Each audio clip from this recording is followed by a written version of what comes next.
হুমায়ুন আহমেদ লিখেছিলেন, এদেশে প্রকৃতিগত কারণে বর্ষার সময় কোনো আন্দোলন সফল হয় না, কিন্তু জেনজি প্রমাণ করে ফেলল তিনি ভুল ছিলেন। 2024 সালের ঝুম বর্ষায় ছাত্র জনতা একটা বিপ্লব ঘটিয়ে ফেলল, আর সেই মেঘলা দিনে বৃষ্টি উপেক্ষা করে আন্দোলনের সোচ্চার ভূমিকা রাখল নারীরাও। 24-এর আন্দোলনে একজন তরুণী যেভাবে প্রিজন ভ্যানের সামনে দাঁড়িয়ে 2 হাত দিয়ে প্রতিরোধের অভাবনীয় সাহসের পরিচয় দিয়েছিলেন, তার ছবি রীতিমতো ভাইরাল। শুধু 24 নয়, 52-র ভাষা আন্দোলন কিংবা 71-এর স্বাধীনতা যুদ্ধ, সব আন্দোলনেই সক্রিয় ভূমিকা ছিল নারীদের।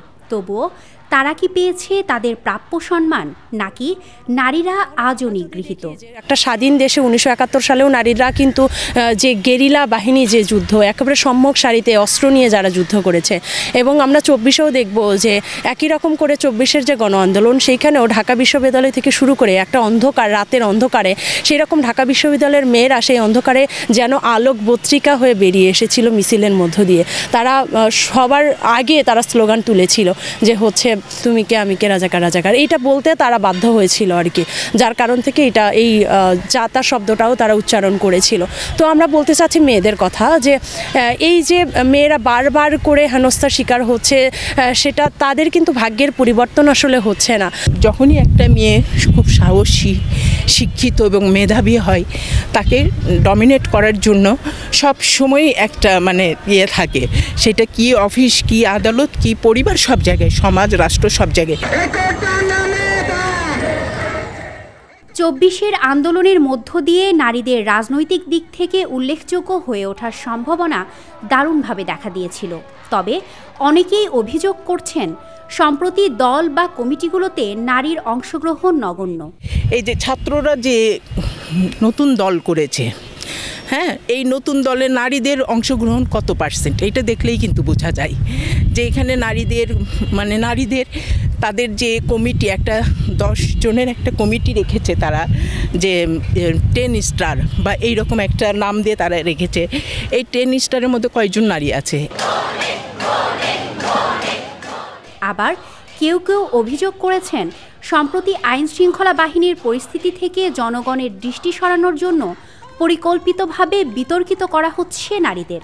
এখনও কি স্বৈরনীতির ট্যাগিং সংস্কৃতি থেকে আমরা বেরিয়ে আসতে পেরেছি, নাকি আবারও ট্যাগিং সংস্কৃতি আরোপ করা হচ্ছে নারীদের ওপর?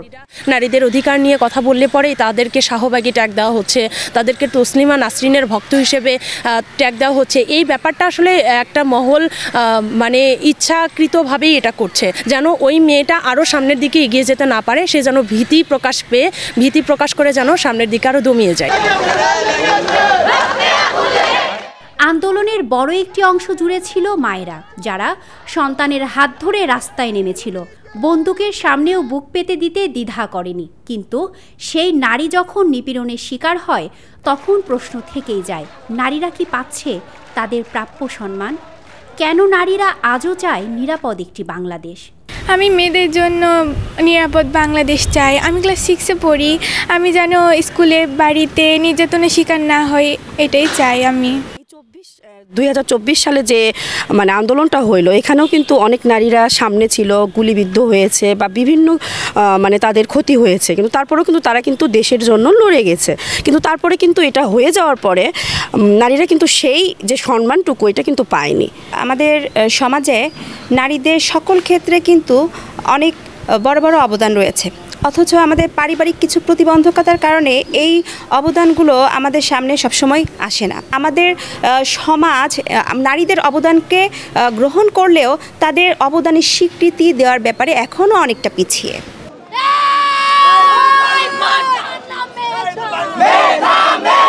তবে যুগে যুগে নারীরা ছিল নির্ভীক, ছিল অদম্য। নারী এখন শুধু তার পরিবার নয়, নিয়েছে আইন শৃঙ্খলার দায়িত্ব, নিয়েছে রাষ্ট্রের ভার। দেশের স্বার্থে রাজপথে সোচ্চার থেকেছে নারীরা। একজন নারী কিন্তু চায় সম্মান, চায় ভালোবাসা, সেই সম্মানটা পেলে ওই যে আমি একটু আগে বললাম যে নারীকে যদি একটু সম্মান দেওয়া হয়, একটু স্বাধীনতা দিলে সে কিন্তু সাগর পর্যন্ত পৌঁছে যাবে। আমার একটাই মেসেজ থাকবে, সকল নারী যেন আত্মনির্ভরশীল হয়ে গড়ে ওঠে, এটাই। নারীকে আমার ধর্মও সম্মান দিয়েছে, রাষ্ট্রও কিন্তু সম্মান দেয়, অফিসিয়ালি কাগজপত্রে নারীকে সম্মান দেয়, কিন্তু তারপরেও দেখা যায় যে নারীরা বিভিন্ন জায়গায় নির্যাতিত হচ্ছে।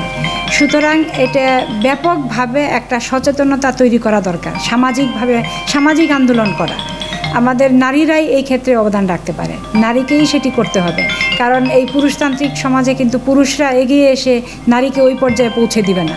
আমরা যারা নারী আছি প্রত্যেকেই যার যার নিজ নিজ জায়গা থেকে সমাজে এই নারীর বিষয়ে সচেতনতা বিষয়ক হচ্ছে আপনার সবাইকে সজাগ করা এবং আন্দোলন গড়ে তোলা প্রত্যেকটা ঘরে ঘরে। 52 ভাষা আন্দোলন, 72 কিংবা 24 গণ অভ্যুত্থান, সর্ব আন্দোলনেই নারীরা রেখেছে তাদের সক্রিয় ভূমিকা। নারীরা যুগে যুগে প্রমাণ করেছে নারীরা যেমন সমাজকে গড়তে জানে, তেমনি অন্যায়ের বিরুদ্ধেও রুখে দাঁড়াতে জানে।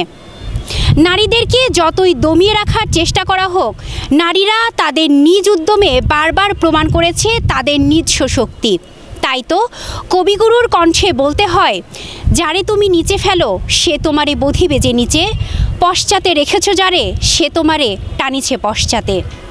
স্মৃতি সঞ্চয়িতা অর্থী, দৈনিক করতোয়া।